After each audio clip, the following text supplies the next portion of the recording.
Hai Moto Developers, Assalamualaikum warahmatullahi wabarakatuh. Balik lagi di channel Jong Subakti. Ya oke, jadi hari ini kita rencananya mau bahas satu buah mobil legendaris di masanya. Dan ini merupakan mobil yang sangat populer dan sangat diminati oleh masyarakat kala itu. Dan sampai saat ini pun mobil ini masih banyak kita temui di jalan raya. Ya, ini adalah sebuah Kijang kapsul tipe SGX. Oke, langsung aja kita bahas ya.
Ya, ini adalah Kijang kapsul tahun 97 tipe SGX.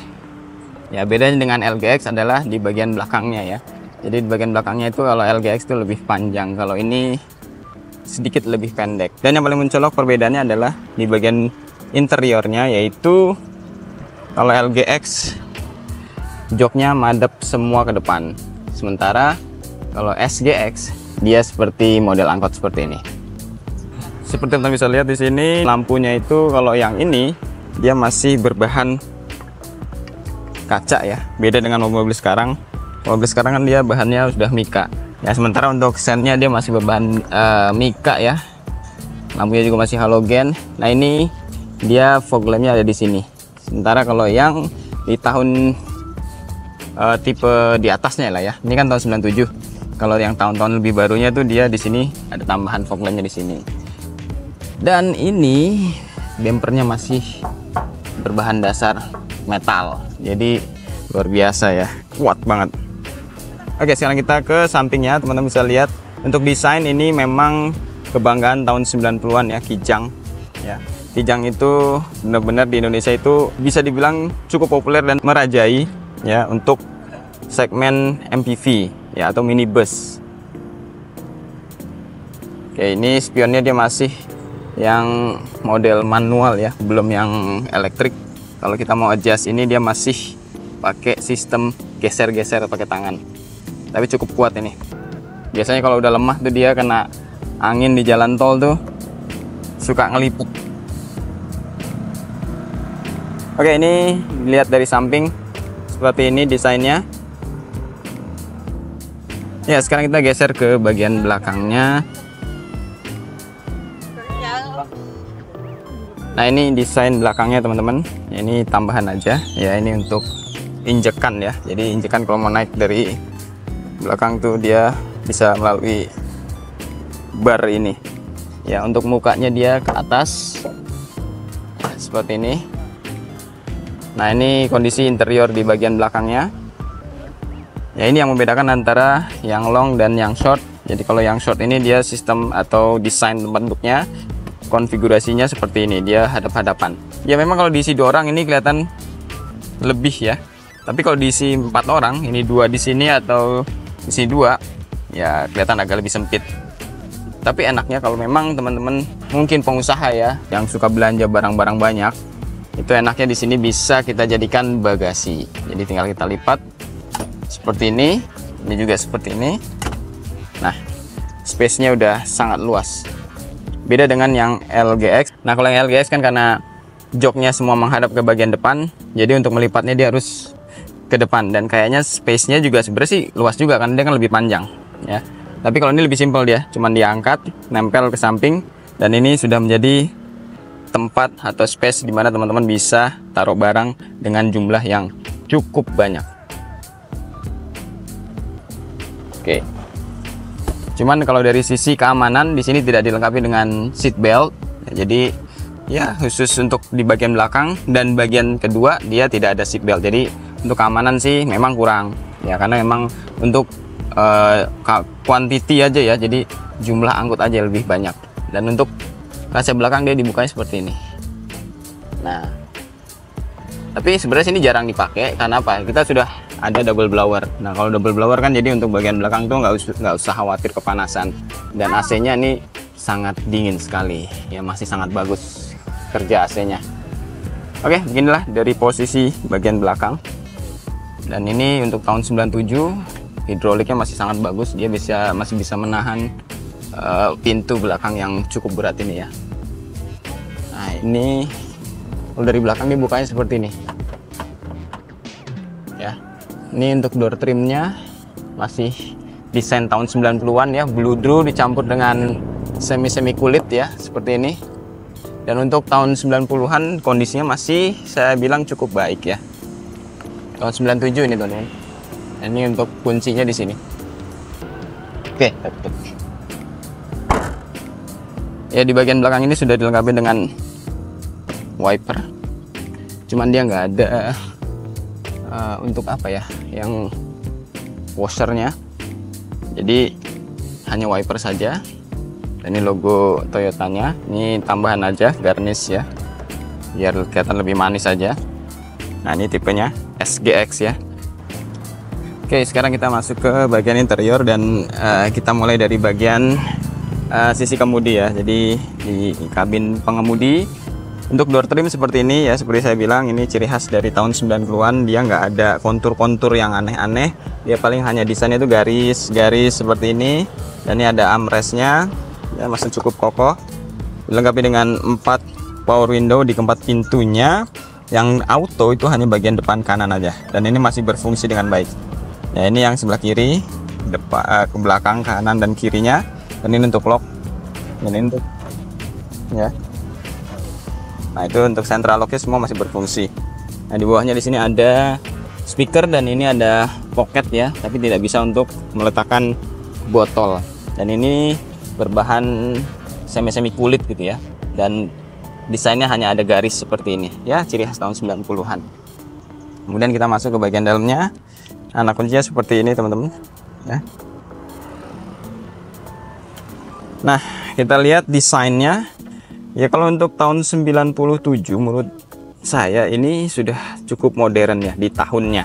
Tapi karena memang kita di tahun 2025 ya, karena sudah banyak desain-desain yang lain ya, mungkin ini nampak sedikit tertinggal. Tapi menurut saya masih cukup kelihatan enak dilihat ya. Untuk informasi di bagian dashboardnya, di sini ada speedometer, kemudian di sini ada penunjuk bensin, ini ada suhu, terus ini RPM. Nah, bedanya kalau yang di tipe terendahnya itu dia belum ada RPM-nya kalau nggak salah ya. Dan desainnya nggak seperti ini ya. Jadi dia ini ada di sebelah sini kalau nggak salah. Oke. Nah, ini untuk kisi-kisi AC sebelah kanan. Nah, ini memang sedikit agak rusak ya. Dan ini untuk tombol fog lampnya. Jadi untuk menyalakan fog lampnya dia dari sini. Oke. Nah, untuk palang setirnya dia desainnya seperti ini. Yang untuk tahun 97 ini masih dua atau apa ini ya, masih satu garis seperti ini, karena ada yang palang 3. Itu yang terbarunya. Dan ini fix ya teman-teman, tidak bisa diatur tinggi rendahnya. Jadi fix seperti ini, dan dibilang ergonomis ya, memang ini cukup sedikit agak kaku ya untuk posisi nyetirnya. Oke, ya ini kita lihat posisi nyetirnya untuk kijang kapsul ini. Kalau menurut saya ini agak sedikit tegak ya. Jadi kalau mobil MPV zaman sekarang kan dia didesain seperti layaknya sedan. Jadi dia lebih rebah seperti ini, lebih rendah. Nah, kalau ini kan minibus ya. Kijang-kijang sebelumnya juga memang seperti ini tegaknya. Ya, untuk kenyamanan sih kalau udah terbiasa memang akan nyaman juga pada akhirnya ya, karena memang sudah didesain seperti ini. Tapi kalau memang udah biasa pakai yang MPV dengan model gaya mengemudi yang kayak agak sedan ya, mungkin agak sedikit canggung pada awalnya, tapi setelah beberapa saat ya nanti akan terbiasa.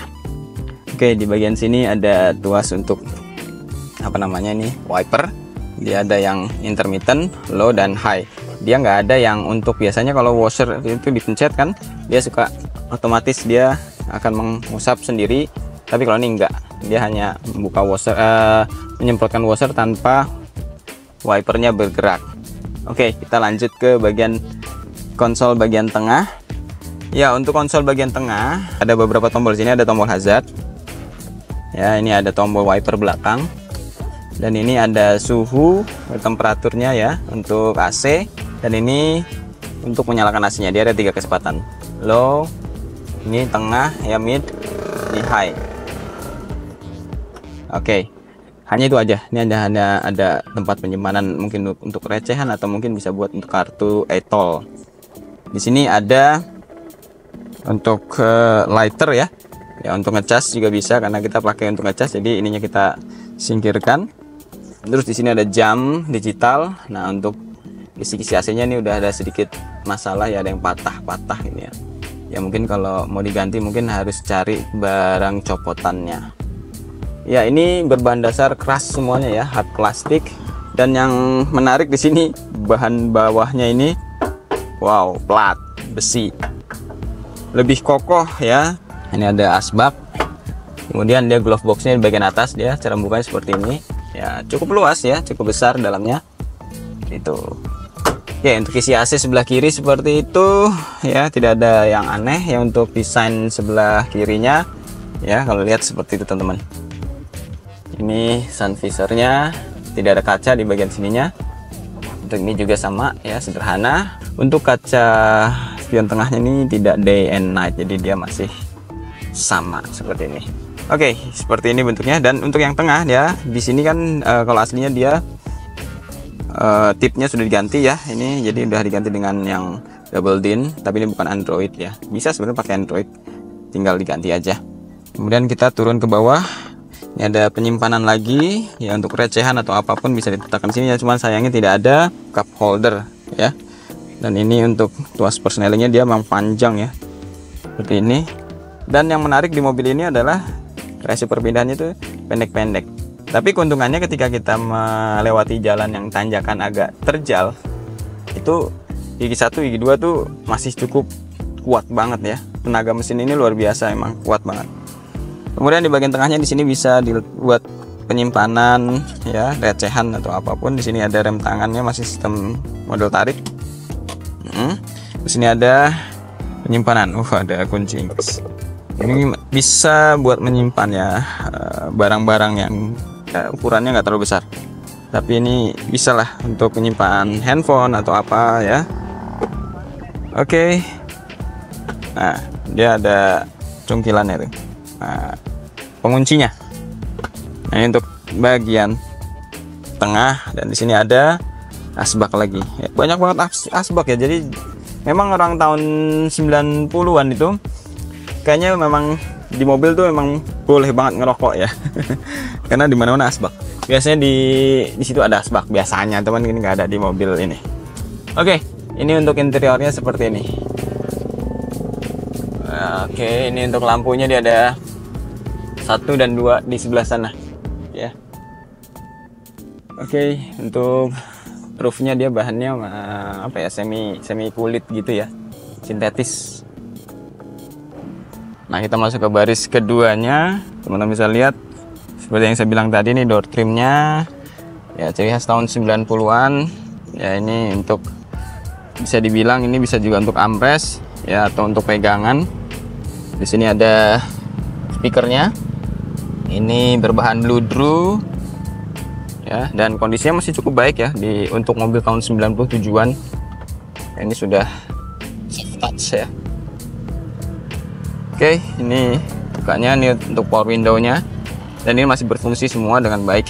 Ini untuk posisi baris keduanya teman-teman ya, ini bisa diisi 3 orang ya. Untuk joknya enaknya ini bisa diatur recliningnya ya. Ini ada tuasnya, cuman memang ini sudah patah. Dia bisa didorong sampai bisa agak sedikit rebah ya. Jadi enaknya di bagian belakang nih, kita kalau duduk dia tidak terlalu tegak, bisa kita atur kemiringannya sesuai dengan kebutuhan. Misalnya teman-teman mau miringnya ke belakang, nah ini kan paling tegak segini nih. Nah, kalau mau lebih miring lagi bisa kita dorong. Nah, seperti itu. Jadi enak juga di belakang ya. posisi duduknya. Dan cukup luas juga ya untuk posisi duduknya. Kalau seandainya kita penumpang dewasa masih bisa duduk dengan nyaman ya, kakinya seperti ini. Dan untuk posisi di tengahnya enaknya ya, memang dia tidak ada gundukan di sini ya, jadi kaki pun masih bisa diletakkan di atasnya. Jadi meskipun agak lebih tinggi dibanding yang sebelahnya, tapi ini masih cukup nyaman ya, untuk diletakkan atau taruh kaki di sini. Nah, ini untuk posisi duduk di baris kedua di tengah ya, cuman di bagian tengah ini tidak ada headrestnya. Jadi kalau dibilang nyaman ya lumayan lah ya. Dan untuk yang sebelah kanan ini kan ini lebih lebar ya, jadi 60-40 lah ya. Oke, yang ini posisi duduknya nih bisa lebih rebah tuh. Jadi lumayan cukup nyaman juga di bagian baris kedua ini ya teman-teman. Untuk yang sebelahnya dia lebih lebar, jadi untuk yang tengah dia ikut ke senderan yang sebelah kanan. Ini kita atur, kita tarik tuasnya, kita rebahkan tuh. Bisa rebah banget ya. Biasanya kan kalau mobil-mobil MPV yang sekarang ini dia nggak sampai rebah seperti ini, kayak Avanza gitu, paling ya rebah, cuman ya nggak terlalu miring seperti ini. Kalau ini bisa rebahan seperti ini ya, cukup nyaman ya. Ini double blowernya ya, ini desainnya sederhana ya, memang untuk double blower di tahun 90-an sebagainya ya, seperti inilah double blowernya ya. Kisi-kisinya masih terjaga, ini masih bagus. Untuk bagian sini ya, speednya dia sampai 1, 2, 3 ya, 3 speed ya. Ini masih ada plastiknya loh, berarti ini dari tahun 97 nggak pernah dicopot plastiknya nih. Kita copot ya, jangan deh. Oke. Nah, ini nampak bagian dashboard depannya seperti ini. Oke, kita sekarang ke bagian mesinnya. Ini tuas pembuka cupnya ada di sini. Kita langsung ke depan. Ya, ketika kita lihat di bagian ruang mesinnya, kalau saya lihat di sini kelihatan mesinnya tuh kecil banget ya teman-teman. Jadi kelihatan mobil ini tuh kayaknya masih banyak space banget di bagian ruang mesinnya nih. Nih teman-teman, kalau misalnya mudik naruh tas di sini juga masih cukup kayaknya. Ya, karena memang longgar banget, space-nya tuh longgar banget di sini. Cuman ada coil ya, ini untuk washer, kemudian ini untuk reservoir radiator. Terus mesinnya kan dia penggerak roda belakang ya, belakang 4 silinder.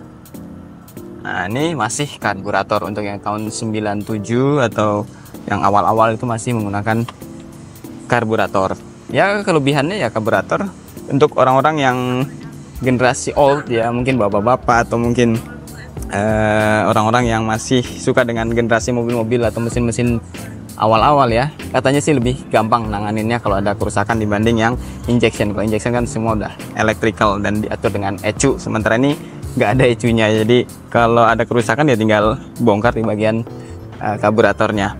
Kemudian ini sistem perselangan AC-nya ya. Nah, itu karena dia double blower. Nah, ini untuk power steeringnya, pengisian olinya di sebelah sini. Kemudian ini ada untuk master remnya ya, booster remnya. Terus ini ada untuk kopling ya, koplingnya ke kopling basah. Jadi kopling itu ringan banget teman-teman. Jadi enak, kaki tuh nggak pegel kalau seandainya kita di macet-macetan. Oke, untuk bagian mesin mungkin itu aja ya, karena dia nggak ada fitur-fitur yang aneh untuk mobil tahun segini. Ya cukup segitu aja ya. Dan dia masih pakai apa nih, distributornya ya, distributornya coilnya terpisah. Oke, itu aja, nggak ada. Dan perawatannya untuk mobil ini tuh sangat sederhana, sangat simple, karena ya mobil-mobil tahun 90-an ya, paling ya perawatannya tune up ya, bersihin karburator. Cuman memang kalau karburator itu harus dijaga, khususnya filternya, karena kalau filternya kotor dia biasa berpengaruh pada tarikannya, biasa pincang atau suka berebet kayak gitu ya. Dan untuk konsumsi BBM ya untuk 1800 cc ini, untuk kijang kapsul ini bisa tergolong ya cukup, masih bisa dibilang nggak terlalu boros dan nggak terlalu irit juga ya, karena memang cc-nya dia 1500. Toyota tuh kalau bikin mobil tuh cc-nya tuh agak tanggung-tanggung ya, 1300, 1600, 1800 gitu ya. dan seterusnya. Oke, seperti itu kurang lebih untuk bagian mesinnya. Ya oke teman-teman, jadi kurang lebih seperti itu review singkat mobil Kijang Kapsul tipe SGX nya ya. Silakan teman-teman yang punya pengalaman dengan mobil Kijang Kapsul, boleh setipe atau Kijang Kapsul yang lainnya, share di kolom komentar. Gimana impresi berkendaranya, gimana menurut kalian perawatannya, apakah mudah atau gampang ya, terus bagaimana spare partnya. Oke, buat teman-teman juga yang baru mampir di channel ini, jangan lupa untuk like, subscribe juga, dan share video ini ke teman-teman kalian. Oke, itu aja. Thanks for watching and see you in the next video. Wassalamualaikum warahmatullahi wabarakatuh. Ciao.